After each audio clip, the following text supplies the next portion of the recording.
Check it, I have a cord that matches the guitar. That's fancy. Hey guys, welcome back to Pinetop Jackson. I'm excited to show you this guitar today. This mean green machine I've got here is a Schecter CR-6. Let's check it out.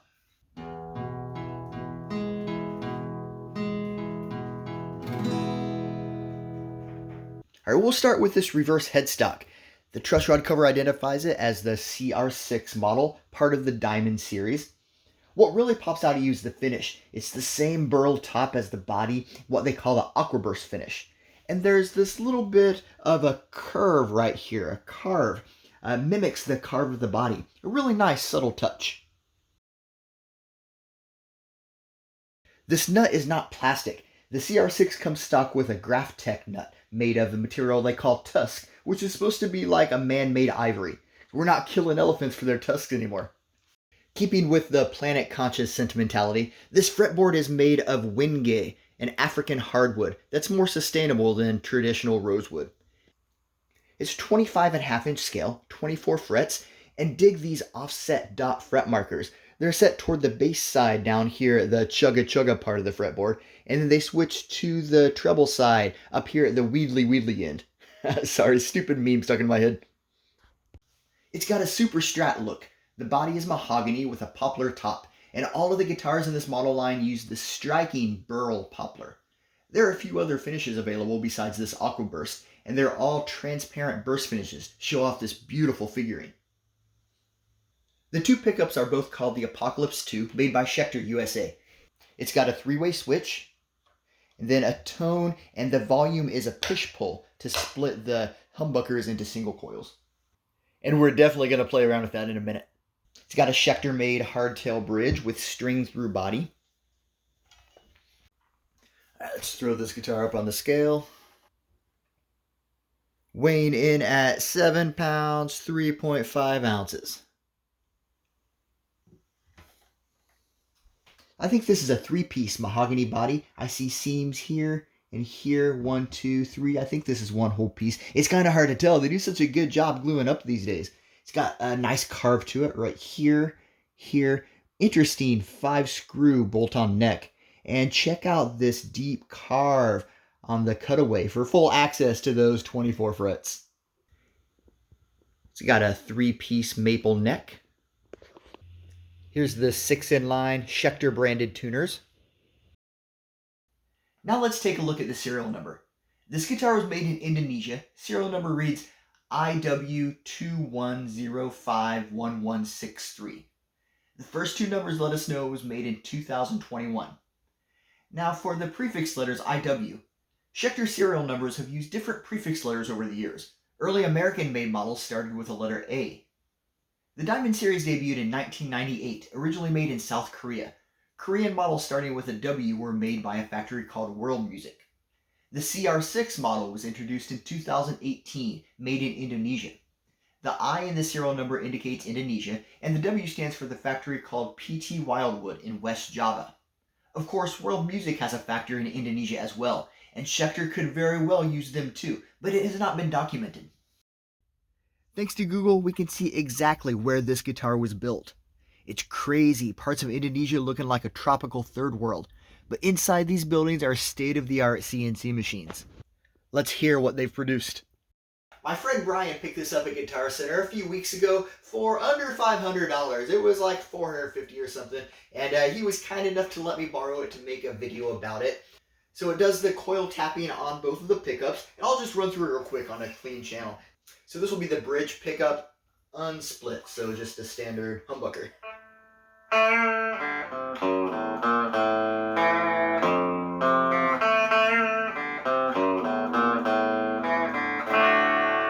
then here it is split.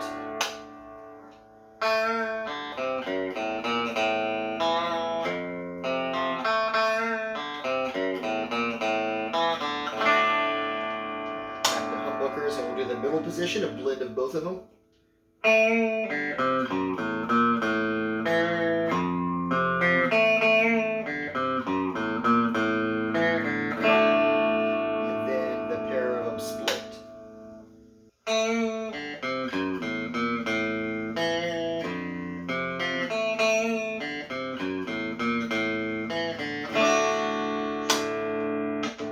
This is the neck pickup, humbucker style.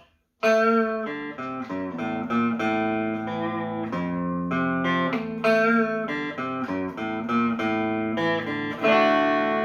then the neck pickup split.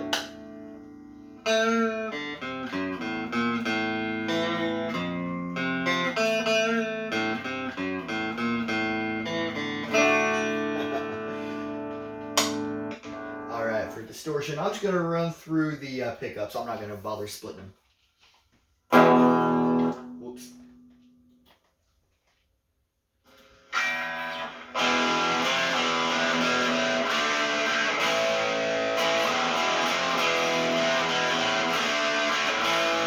That was the bridge. Here's the blend of the two.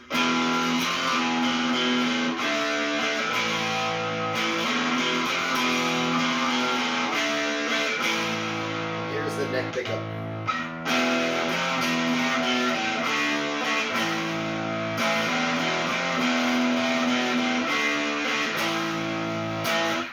You guys, I cannot play this guitar the way it's meant to be played. Look at this thing, man. This is a shredder, and my playing cannot do it justice, and neither can its original owner as well. But I invited my friend Luis over to check it out. Hello, Luis. Hi, how are you? Good.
Everything home.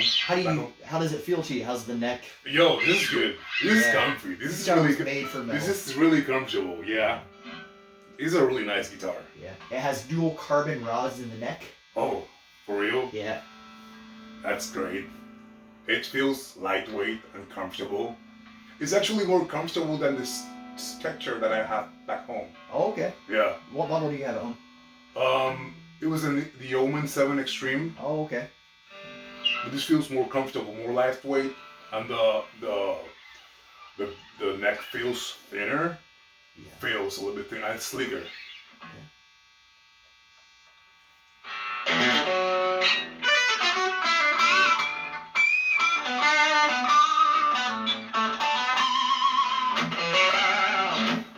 It's got a coil tap too. If you oh, that's perfect. Yeah. So, oh, that's great. Sounds smoother.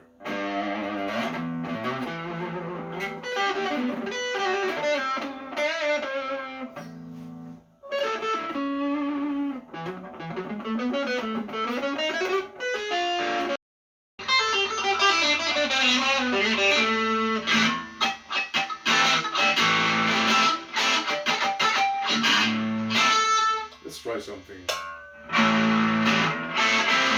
That's too dirty.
Oh man, that's faster than I tried. But we used to play that song, but more like metal Okay. oriented. We used to do that a lot. Like songs from Metallica, Yeah. Megadeth, famous bands, and we just like twisted them into black Blocking it metal, up. death metal. Yeah, it was great.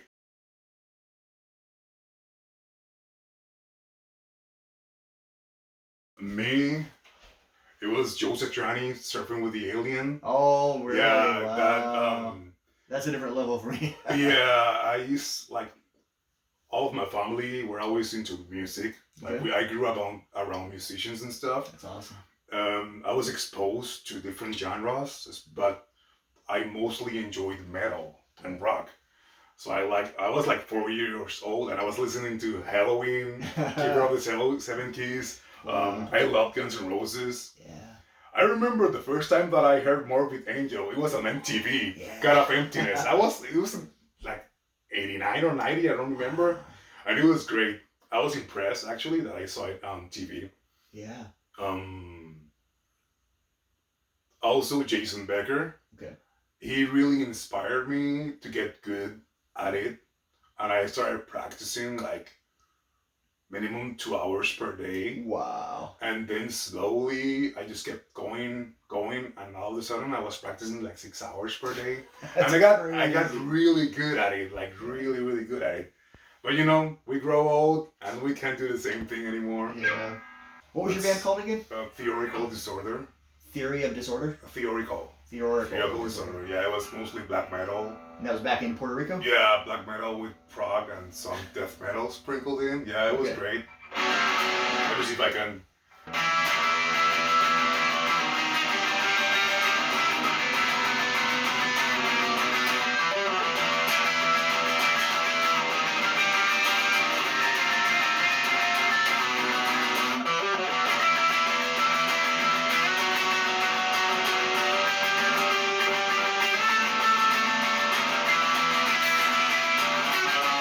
I'm sorry.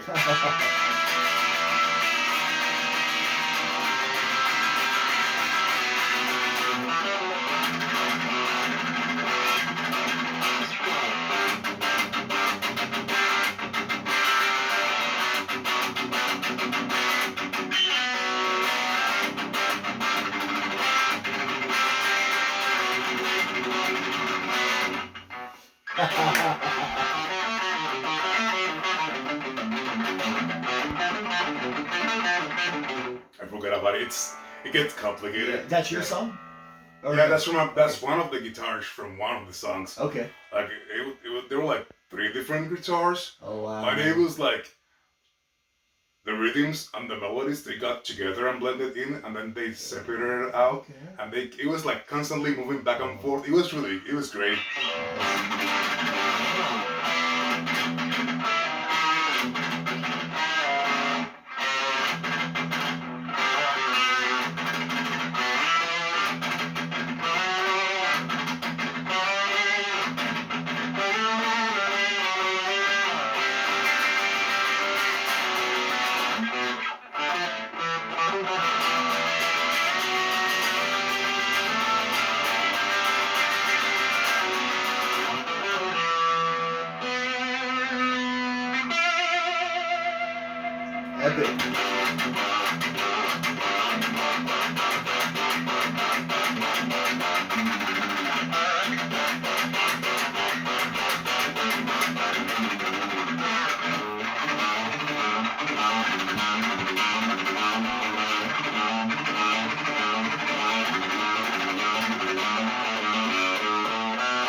I forgot. It gets really rough. Yeah. It's non-stop tremolo picking, a bunch of chords, and there was only one guitar. Like I told you, sometimes one guitar was doing a melody, and the other guitar would do like 8 octaves from that melody, but it would like change completely into everything. It was just a maze of. It was great. Whatever happened to that band?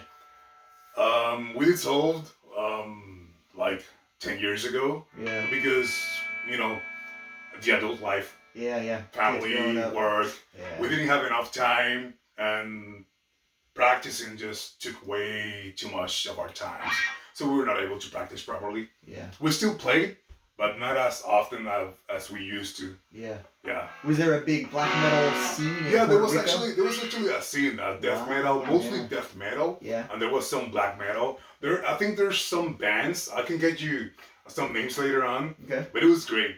It was really Yeah. great. Like concerts, like we always had like small time concerts, probably once per week. Okay. Yeah, it was great. And we moved all over the place, like Wow.